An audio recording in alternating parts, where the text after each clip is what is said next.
গাহৰি ল'বলৈ আধা কেজি গাহৰিখিনি এতিয়া বৰ্তমান ইয়াত দিয়া হৈ গৈছে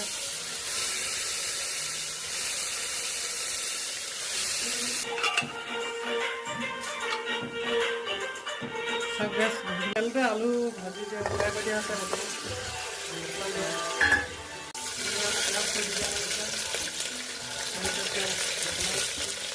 চিলি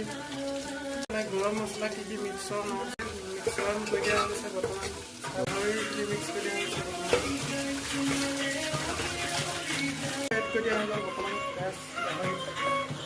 তেলখিনি চব গেছ গাহৰিখিনি বনাই থোৱা আছে